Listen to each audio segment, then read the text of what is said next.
What's up, everybody? Welcome to another episode of the Armando Effect. Today we have a good friend here, RJ. Welcome, brother. Good to be here, brother. Happy Monday. Thank you. Happy Monday. We were just talking now. A lot of people are off today, but we're here grinding, right? Doing our thing. Yes, sir. How's everything, RJ? I met RJ through Andres, the title company that we work with. Man. Give us a little bit of a background, RJ. What do you do? Where are you from? Well, appreciate you for having me, Armando. RJ Currington at Currington Law. We do real estate law, estate planning, business law, and title and escrow.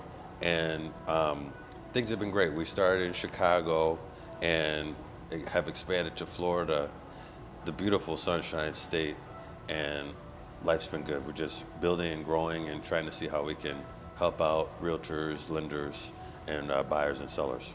Awesome. And you're originally from Chicago?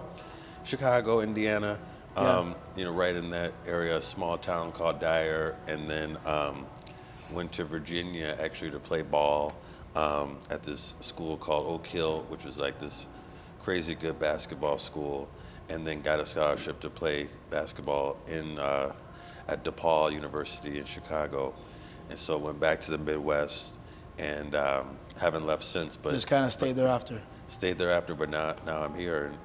And how did that, we were talking a little bit about this prior, how did that connection happen where you just kind of shifted? Now, RJ is in between both markets, by the way, so he is part-time Chicago, part-time Miami. He's here for a few days, right? You're flying back on Friday. Right. Exactly. How did you make that connection where you were like, you know what, let me try Florida out, the market there, let's see what happens there?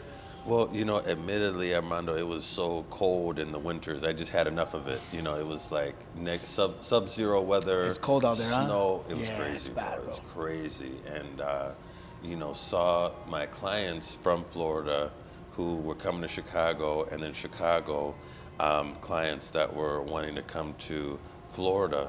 And so they were like, hey, do you do Florida? And at the time I was like, no. But I saw like an opportunity right there.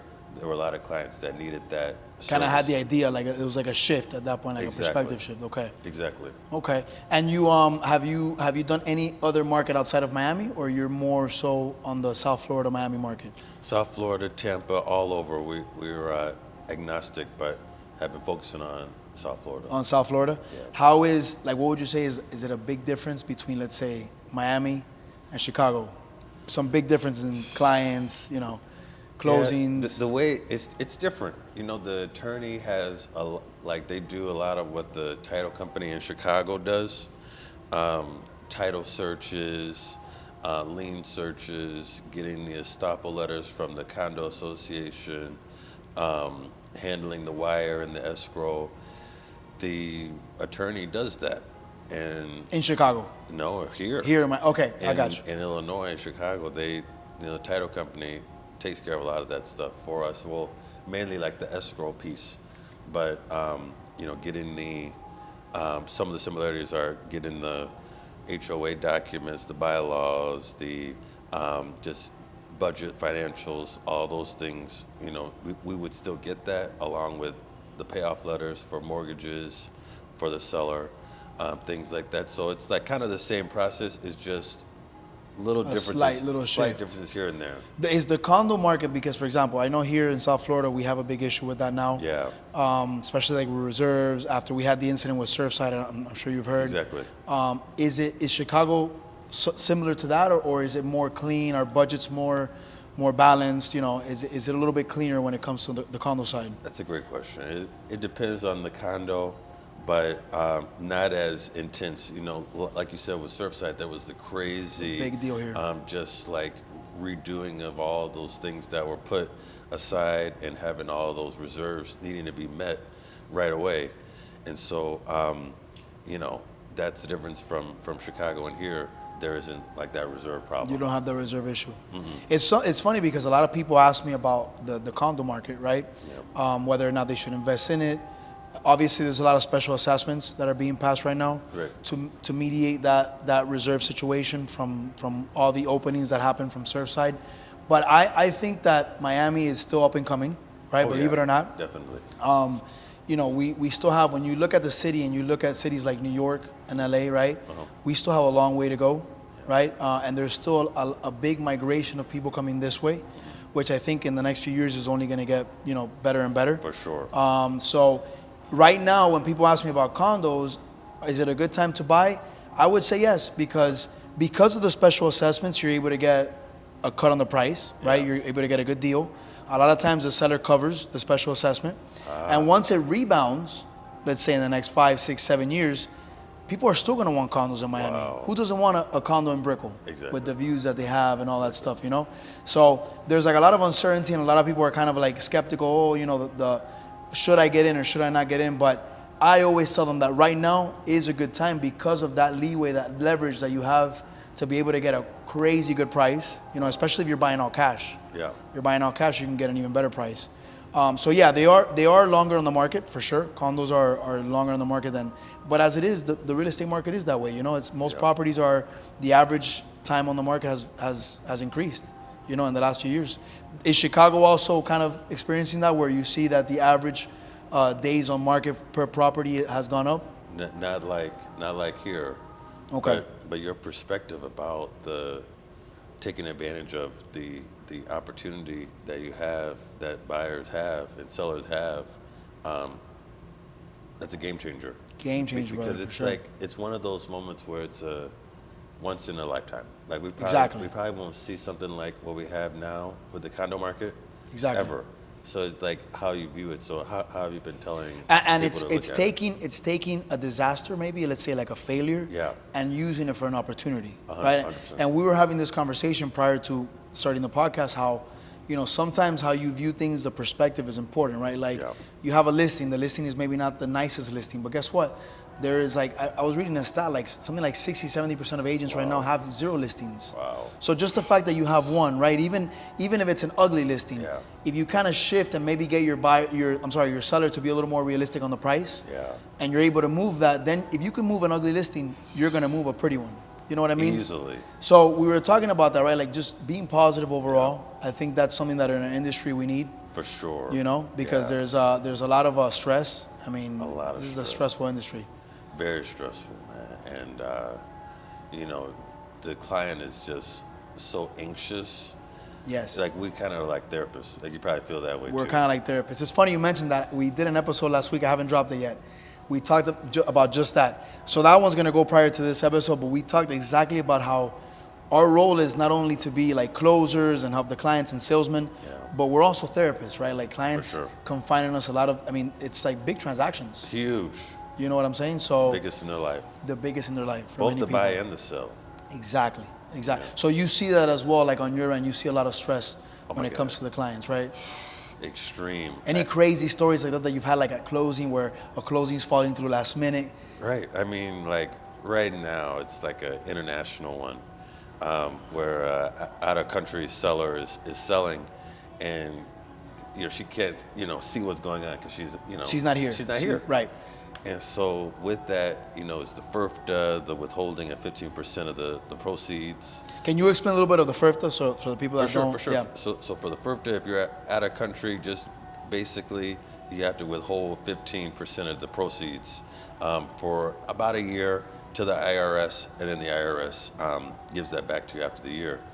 That's just a very basic generality of it. But the client that I have, she's anxious, she's nervous. I mean, understandably so. Sure. She can't see what's going on. And the other side, the buyer was kind of, making a few mishaps that commonly happen in the course of a transaction, in the course right? of a transaction. Like, there's a number that's off, or there's a, in this case, it was a HOA estoppel that you get to just show that everything's paid off, there are no special assessments, there are no reserves. And then this letter said that there was something, and she was freaking out, like, oh, it's not, like, and had emails to show that there wasn't.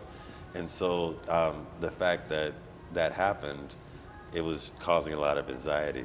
And again, her not being physically present to be able to go into an office, Exactly. show something. Exactly. That has to add stress. I mean, these are stressful transactions as it Exactly. is. Imagine when you're far away, Exactly. Is she a close plane ride away, or is she a far plane ride away? She's far. She's far. It would probably take like 15, 16 hours. Oh. And so, but here with like you're saying, the therapist's job, I was telling her, hey, okay, I understand. It's frustrating. It shouldn't have happened, but we still have a closing to close. Right. And we can either think about that Perspective, mistake, what we talked about. right, Exactly. or we can keep on going because it got addressed the next day. It wasn't like something that was going to affect her sale. But again, a lot of money on the line. She was really, really wanting this to go perfectly, and she had an experience beforehand. So that's another thing. Like some clients have experience beforehand. Yes. Where they're like, yes, very true. thinking that it's going to be the same. It's like a trauma. It's like a PTSD from a prior transaction. Exactly. Exactly. And Yeah. she had that. And so I was just putting her at ease. It's funny that you mentioned that it was the next day, right? Because some of these problems, like these very hard-hitting problems, happen within a day or two, which they're fixed, but it feels like a lifetime. Feels like a lifetime. Tell me that 24 hours wasn't the longest 24 hours of your life. I couldn't go to sleep. And you go through like stages in that 24 hour, right? It's like you're very, okay, no, I fixed it. And then you see the problem again, and then it's like you go towards the downward stage. It's terrible. It's terrible. But it's how you handle it. It's how you handle It's how you handle it because, I could have been equally upset at the other party, like at the HOA, like, why did you not get this right the first time? Right. But I was like, could you let her know that this is common as well? Because, me saying it maybe wasn't, going to be as helpful. Exactly. But It's coming directly from the source. Exactly. And the other sources, the title company that was on the transaction, like, we just made her feel at ease as much as we could, because you have to come to terms with, this is sometimes how some clients just are. It's just how it is, and then we educate them a little bit on that. I think RJ, and correct me if I'm wrong, temperament is also a big factor in our industry. Oh yeah, huge. And I've known RJ for a very short period of time, but RJ is very like calming, and you can tell that like you're a professional at what you do, but that's important, right? Like keeping the client calm, because if they see you, imagine if they see you, a little bit out of nervous or anxious, it's over. I mean, the storm it's gonna be crazy. It's insane. True, bro. I tell people like I stay at this tone of voice. Like it hasn't. He gone, really does. It hasn't gone any higher. Hasn't gone any lower. It just stays at. I don't know what it is. I can't even imagine you upset, to be honest. Yeah, bro. I mean, I can't even imagine. I'm sure that you can get there, but you seem like such a cool, like chill, calm guy. That a client like that's maybe very nervous or it's easy to see how you can easily bring her down, relax, take it easy. Exactly, man. And let me ask you, RJ, in terms of because we work with One Way, that's our title company here. Great title company. With Andres, right? Give us a little bit of the background. I met RJ in a closing here in the Sunset office. Yeah. And so how do you know Andres? Have you worked with them in some deals, or is it something that you guys are still like in the process of doing and working some deals together? He's a great inspiration. Andres, he's like you said, in title and real estate, we do a lot of the same things. But he was more of a mentor that actually encouraged me to get started. And I gave him just a quick DM on Instagram, like, hey, love what you're doing, brother. You're fantastic. Do you have any advice for someone that's coming in? And he was just like, just do it, And it was as simple as that. Literally, simple as that. As simple as that, and that's what I did. We kept up with each other. He helped me along the way, get connected with the right people in the industry and title, and here I am, like a couple years later.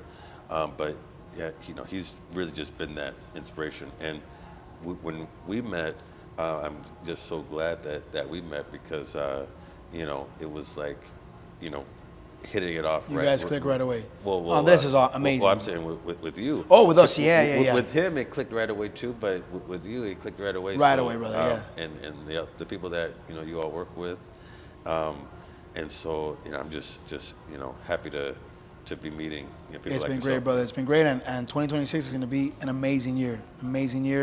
And to kind of wrap this up, RJ, like just a little. This is something that I ask everybody because these podcasts, I started them more than anything to help people in our industry, not just buyers and sellers, but also agents, attorneys, anybody that's trying to get into this world. Any recommendations that you have for people that are getting their feet wet, maybe trying to be into title, maybe trying to be an attorney? What would you suggest in that path, like at the beginning? What's something that RJ would, with your experience, what would you suggest? For sure, for someone trying to get into title or to get into real estate in general, educating yourself about the industry first and Very foremost, like learning the ropes, learning the different players. You know, like I said, I played sports in college, and you can understand this from you know, being on a team and Yes. and you know, being in sports. You just got to learn. You got to get the technique. You got to get everything down before you actually go in the ring and start doing deals And actually start do it. and start doing it. And so that's what I did, is just learn as much as possible, and then learn and then practice. You know, I wrote a lot about the industry. I posted on social, posted on LinkedIn, just letting people know what I was doing. And then once I got in, I felt comfortable, I felt confident. So that's what the advice that I would give agents is really just learning. Educate yourself. Get educated, you know, because you don't want to be that professional who, you know, doesn't know what they're doing. Exactly. And if you don't know what you're doing, like having the courage and just letting your client know, or letting anyone know, like, hey, I don't know that, but I can get That's that super information. important. You know, Super important. and not being like fake about it or anything like that. you Yeah, I feel like there's sometimes that people just to save face or not look bad in front of the client, they'll say something just Yeah. to say it. And I think that, you know, the delivery is very important. Learning how to tell the client, like, hey, you know, I think it's this, but let me double check for you. I'll get right back to you. You know, is very important. And I think it looks better on the client will, sure. will actually thank you for that, as opposed to you giving them maybe some false information. You know, I think honesty, and that's something that, you know, me, my partners, the company that we work with, Yeah. and I think you work the same way, as ethics, honesty, you know, professionalism. For sure. We don't want to mislead anybody. Right. You know, we're here for long-term relationships. We're here for client retention. Yeah. And the only way to do that is doing right by your client, you know? I agree, and like when I work with realtors like yourself, I always tell them that I'm an extension of you. Sure. You know, so what I do is reflective of you. So if I, you know, act a certain way, then the client's gonna be like, Armando, what happened? You refer me to this guy, he doesn't know what the hell he's doing. 100%. You know, and so I never want to be like that. I want to make sure the process is as smooth and easy as possible. Yes. And that that you look good. And another thing I would tell people getting in the industry is to practice those skills that aren't always highlighted. You know, those soft skills, the social skills, because in any business you got to like sell. You have to know how to communicate with the client. So, you know, that's what I would. We talked about that a little advise. bit prior to the podcast. That basically, no matter what you do, you always touch a little bit on the sales aspect of Oh, it, yeah. right? Because even if you're, you know, working a 9 to 5 or working, you're still selling yourself. You're still, you know, showing what it is that you can do, what it is that you bring to the table. So, you know, learning those, like RJ said, the overlooked skills that sometimes people are like, they don't really focus on them. They, you know, they overlook them. It looks better on you. It looks better on you as a professional. It looks like you're more educated. It looks like you're better, you know, as a professional in your industry, and it brings value to the clients. I admire you, man, because we were talking about my it brother. before, like you. making the cold calls, even when they're tough. You know, you got to make those calls. You just got, you have to, and you can't be afraid of no. You know, you can't. 100%. You know, like that's another thing too, is being okay with no, and even spinning a no into a maybe. You The know? perspective that we talked about, Yeah, 100%. like, okay, you're not ready now, but here are some things I want to show you, like the market right now and what it looks like, so that Exactly. when you are ready, when it is a yes, we're ready to go. It's like the follow up, follow back, follow through, right? That we talked about the Boom. other day. So Yeah, a lot of yeah. clients, you reach out to them, they're not ready right now. They're not ready right now. So you have to start doing little touches over Yeah. the months. Yeah. This is so a lot of deals people see at the closing, right? But they don't see the Oh, 6, wow. 7, 8 months that we've been kind of putting that work, you know, trying on top of the client. And again, it's just bringing value, and that's how I think you build longevity in the sure. industry, you know? Oh my so, God, yeah. RJ, it was a pleasure having you, brother. Hopefully when you come back to Miami, we'll have you again, and 2026 is our year, man. Absolutely, brother. 2026. Absolutely. Guys, we'll see you on the next one. Thank you Take for care. having me, Armando. Thank you. Killed it, my brother. That was good.